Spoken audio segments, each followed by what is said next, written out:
Sir थोड़ा सा और स्वरूप के बारे में जानना चाहेंगे। जैसे बात कर रहे हैं कि हाथी के स्वरूप की बात हो रही है, मुख की बात हो रही है, तो सर ये कान, सूंड और भगवान गणेश की स्वरूप की बात करें तो उनका जो बेली फैट है तो मोटे हम देखते हैं उनके स्वरूप को। तो ये सारी चीज़ों से हमें वो क्या सिखाना चाहते हैं? जी, आई थिंक गणपति जी के बारे में बात करते हुए मुझे एक बहुत इंटरेस्टिंग किस्सा याद आ रहा है। ये 2 हाथियों का किस्सा है, शर्ली एंड जेनी।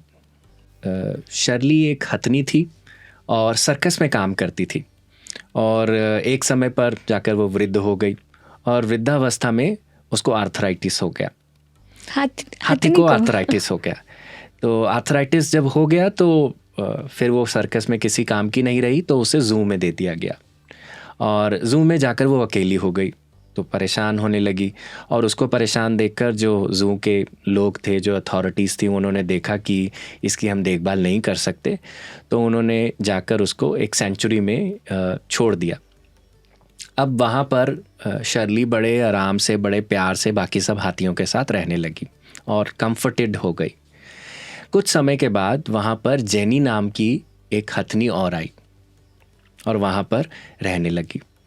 तो शर्ली जब पहली बार जाकर जेनी को मिली तो वो इस तरह से मिली कि मतलब कि कितना ही प्यार भरा उनका रिश्ता है। और कहीं भी वो कुछ करते, जैसे पानी पीने जाते, कुछ खाना खाने जाते, वो इकट्ठे ही जाते। अपनी सूंड एक दूसरे के साथ हमेशा जैसे अपनी फ्रेंडशिप, हाँ, फ्रेंडशिप का स्वरूप अपना दिखाते रहे कि सूंड एक दूसरे के साथ मिलाकर रखना। तो वहाँ पर जो बहुत सारे रिसर्चर्स थे उनको ये बहुत अचंभा लगा कि ये ऐसा क्यों कर रही है। तो जब उन्होंने दोनों की हिस्ट्री को ट्रैक करा और उन्होंने जाना कि जिस सर्कस से शर्ली आई थी 20 साल पहले, वहीं से जेनी भी आई है।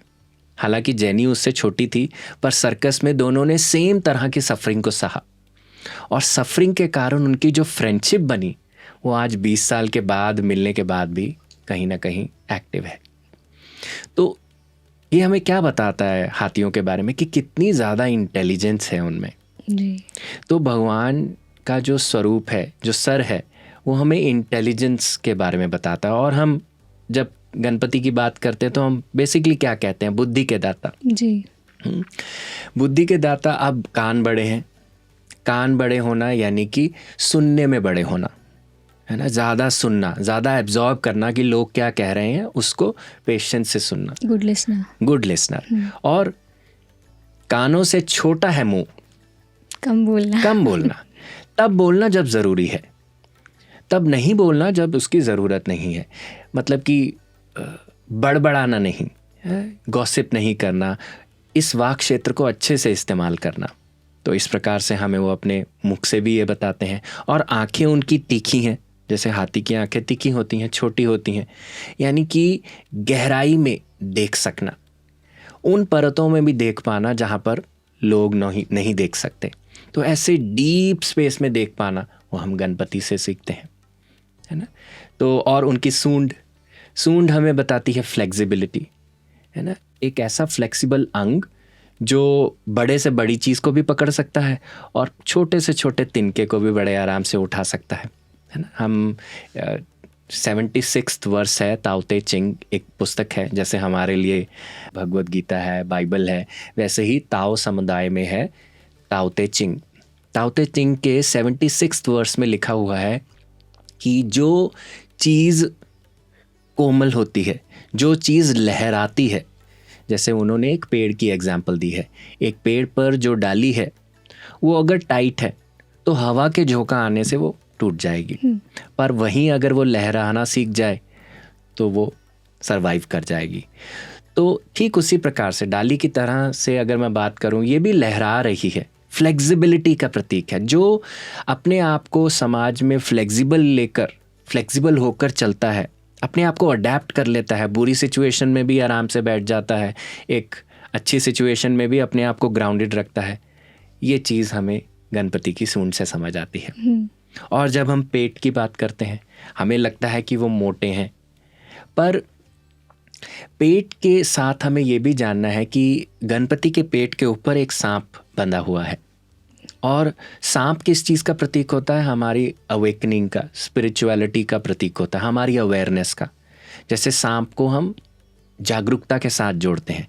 आप सांप के पीछे अगर हाथ भी घुमाएंगे, सांप फटाफट उस तरफ आपको घूम के देख सकता है। तो इतनी अवेयरनेस है सांप में। हम भगवान शिव के भी सांप देखते हैं, यहाँ पर भी देखते हैं, और उनकी चोटी पर भी देखते हैं सांप को। तो ये बताता है कि स्पिरिचुअलिटी को अवेयरनेस आप कहाँ से इस्तेमाल करते हो। जैसे भगवान शिव अपने सहस्रार से इस्तेमाल करते हैं और अपने विशुद्धि से इस्तेमाल करते हैं, और भगवान गणेश क्या करते हैं, वो अपने अवेयरनेस को अपने पेट से इस्तेमाल करते हैं, क्योंकि पेट पर वो बंधा हुआ है। इसका मतलब क्या है कि उनके जो गट इंस्टिंक्ट्स हैं, जैसे हम कहते हैं ना, हम किसी चीज़ पे इंट्यूशन लगाते हैं, तो किसी के पेट में से आवाज़ आकर उनको वो बताती है। किसी को उनके बेसिक हाई लेवल से इंट्यूशन मिलती है, उनको कहाँ से मिलती है? अपने गट से।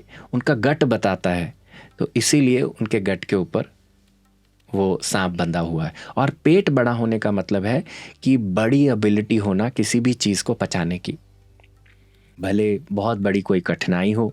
इसीलिए हम उनको विघ्नहर्ता कहते हैं कि कठिनाइयों से वो हमें पार ले जाते हैं।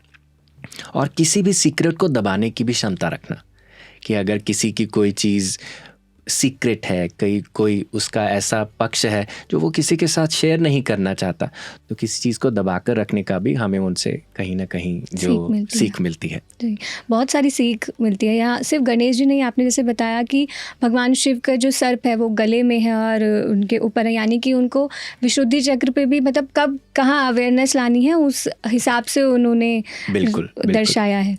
और गणपति के 4 भुजाएं भी हैं, है ना। हम देखते हैं कि उन्होंने 4 भुजाओं में, एक तो आशीर्वाद मुद्रा है, और दूसरे में एक मोदक पकड़ा हुआ है, तीसरे में एक वेपन है जिसको हम अंकुश कहते हैं, और चौथे में रस्सी पकड़ी हुई है।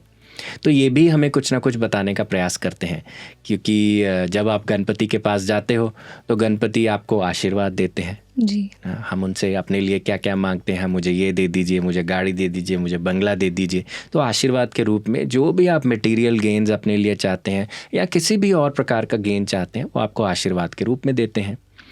दूसरा मोदक प्रतीक है आपके अच्छे कर्मों का रिवॉर्ड, है ना, एक स्वीट के रूप में वो आपको देते हैं।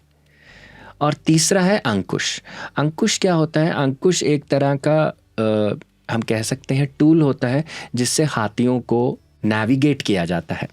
जैसे हाथी को नेविगेट करना आसान नहीं है, तो जो उसके ऊपर महत बैठता है वो कैसे करता है? वो अंकुश उनके कानों में डालकर उनको बताता है कि किस तरफ मुड़ो, कि इस तरफ मुड़ना है, इस तरफ मुड़ना है। तो हमारे कानों के बीच में क्या है? हमारा माइंड। तो हमारे माइंड के ऊपर अंकुश लगाने का काम भी भगवान करते हैं, कि हमें माइंड को किस डायरेक्शन में लेकर जाना है। अगर हम गलत जगह पर जाते हैं तो हमें वो गलत जगह से बचाकर सही जगह पर डालने का भी काम करते हैं। और चौथा है रस्सी काम करती है किसी चीज़ को बांधने का, यानी कि अगर हम गलत जगह पर लगे हुए हैं तो वो वहाँ से खींचकर हमें सही जगह पर लगाते हैं, यानी कि फाइनाइट से इनफाइनाइट तक लेकर जाने की हमें यात्रा बताते हैं, कि हमारा जो सोर्स है हमें वहाँ जुड़ना चाहिए और गलत जगह पर नहीं रहना चाहिए। इसको हम चाणक्य नीति के जैसे साम, दान, दंड, भेद, इनसे भी जोड़ सकते हैं। जैसे वरद मुद्रा जिससे वो आशीर्वाद देते हैं, है ना, ये मतलब है साम, पीसफुल। साम का मतलब होता है पीसफुल कर देना, किसी को सेटिस्फाई कर देना, तो वो हमें सेटिस्फाई भी कर देते हैं। दूसरा क्या है? दान, जिसको हम कहते हैं मोदक। दान में आपको मोदक मिल जाता है खाने के लिए, मोदक। रिवॉर्ड जिसको हम कहते हैं। दंड किससे मिलता है? अंकुश से, कि अगर आप सही जगह पर नहीं चलोगे तो आपको कान खींच कर भी वापस लेकर जाया जा सकता है। और फिर है भेद किससे? कि अगर हमें किसी चीज़ से मुक्ति पानी हो तो हमें बांध कर उस चीज़ से अलग भी कर देना। तो साम, दान, दंड, भेद भी हमें इन 4 भुजाओं से मिलता है।